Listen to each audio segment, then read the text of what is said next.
حضرت امام حسین تشریف لائے، بچوں سمیت آئے۔ حور بن یزید ایک شخص تھا، حور بن یزید، حور بن یزید نام یاد رکھنا۔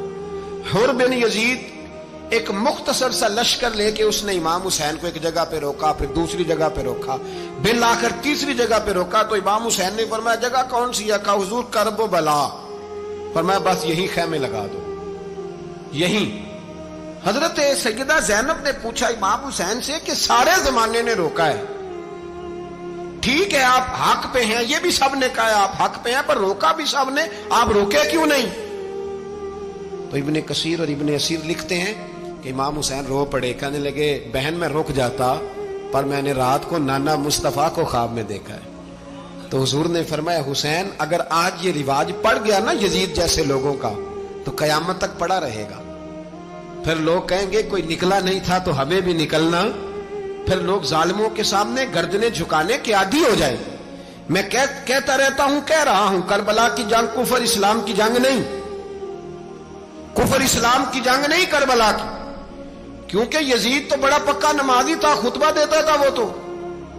جب امام حسین رضی اللہ تعالیٰ عنہ نے کربلا کے میدان میں جمعے کا دن تھا تو یزید کے سامنے کو بات کرنی شروع کی عمر بن سعد کے سامنے، تو عمر بن سعد کہنے لگا حسین زیادہ باتیں نہ کر، ہمارا جمعہ لیٹ ہو رہا ہے، جنگ کے لیے تیار ہو، فٹافٹ آ۔ اہل بیت نبوت کو قتل کریں گے اور قتل کے بعد پھر نماز پڑھیں گے اور پھر کہیں گے اللہم صلی علی محمد وعلی آل محمد، اسی نماز میں پھر درود بھی پڑھیں گے۔ یہ کیسا مرتبہ ہے، کیسا انداز ہے، دوستی قاتل سے بھی مقتول سے یارانہ بھی۔ حور بن یزید امام حسین سے کہنے لگا مجھے حکم ہے آپ کو روکنے کا، آپ آگے نہیں جا سکتے۔ امام صاحب نے فرمایا وجہ؟ زمین اللہ کی ہے۔ اس نے کہا آپ بیعت نہیں کر رہے، یزید کی حالات آپ کے حق میں درست نہیں ہیں، آپ نہیں جائیں گے۔ امام روک گئے۔ ظہر کی نماز کا وقت ہوا تو حضرت علی اکبر امام حسین کے بڑے صاحبزادے انہوں نے اذان ظہر پڑھی تو حور بن یزید کے لشکر نے امام حسین کے پیچھے نماز ادا کی۔ کہا بھئی تم مقابلے میں آئے ہو، نماز پیچھے پڑھتے ہو؟ کہا حضور مقابلہ تو تلواروں سے کر رہے ہیں پر ہمارا دل تو مانتا ہے نا کہ مصطفیٰ کا نواسہ بڑی شان والا ہے۔ حور بن یزید نے 3 نمازیں لشکر سمیت امام حسین کے پیچھے پڑھی ہیں، 3 نمازیں، ظہر اثر اور مغرب۔ پھر امام حسین کے سامنے شرائط پیش کی کہ آپ کو یہاں گھیر لیا گیا ہے، یہاں آپ بیعت کریں گے، یہاں آپ جنگ کریں گے، 2 ہی باتیں۔ امام حسین نے فرمایا نہیں بھائی بیعت تو میں نہیں کرتا، اس کے علاوہ تم جو کہتے ہو میں کرنے کو تیار ہوں۔ اس نے خط لکھا، عبید اللہ ابن زیاد کو ایک بندہ دوڑایا پیچھے، کوفے چند میل پہ کوفہ تھا، کہا وہ نہیں مان رہے، کیا کرنا ہے؟ تو حسین ابن علی ہے، میں زیادہ دیر انہیں روک بھی نہیں سکتا۔ انہوں نے پیغام دیا حور بن یزید کو کہ کرنا کچھ بھی نہیں، ان کا پانی بند کر دو، بلیک میل کرو، کھانا پانی نہیں ملے گا، چھوٹے چھوٹے بچے ہیں، خود ہی مان جائیں گے۔ حضرت امام علی مقام کے بارے میں حور کے پاس جب یہ پیغام آیا تو حور کہنے لگا میری طبیعت نہیں مانتی حسین پر پانی بند کروں، دل نہیں مانتا۔ جب یہ لفظ کہے نا دوبارہ تو پھر عبید اللہ ابن زیاد نے عمر بن سعد کو 10,000 آدمی دے کے بھیجا، کہا حور بن یزید لچک دکھا رہا ہے حسین کے حق میں۔ ایک رے کا علاقہ تھا، بڑی وہاں فصل ہوتی تھی، لوگ کوشش کرتے تھے وہاں کا گورنر بننے کی، کوشش کرتے تھے۔ تو عبید اللہ ابن زیاد کہنے لگا تمہیں رے کی گورنری ملے گی، سب سے سرسبز و شاداب علاقہ، تمہیں وہاں کا گورنر بنایا جائے گا اگر حسین کے خلاف لڑو گے۔ یہ اتنی زبردست ہوتی ہیں گورنریاں کہ گورنریوں کے لیے لوگ نسل رسول کے خلاف بھی نکل آتے ہیں، یہ اتنی تگڑی ہوتی ہیں، اتنی جلدی وفاداریاں بدلتی ہیں۔ امام حسین کو روک لیا گیا، عمر بن سعد نے روک لیا۔ 1 محرم کو امام آئے، 7 محرم تا روکا گیا، 7 محرم کو پانی بند کر دیا۔ جانور پانی پیتے تھے، گھوڑے پیتے تھے، کتے پیتے تھے، لیکن مصطفیٰ کے گھرانے کو پانی پینے کی اجازت، 3 دن تک پانی بند رہا۔ 9 محرم کو عمر بن سعد نے اور لوگ بلائے۔ شمر ایک بڑا سخت آدمی تھا، سنگ دل بدبخت، جس نے حضرت علی اصغر کے گلے پر تیر مارا تھا، وہ اور لشکر لے کے آیا۔ رات کو کہنے لگا امام حسین رضی اللہ تعالیٰ عنہ سے کہ بس بڑا ہو گیا، یہ 9-10 محرم کی درمیانی رات، یا آپ جنگ کریں گے یا آپ بیعت کریں گے، 2 ہی باتیں۔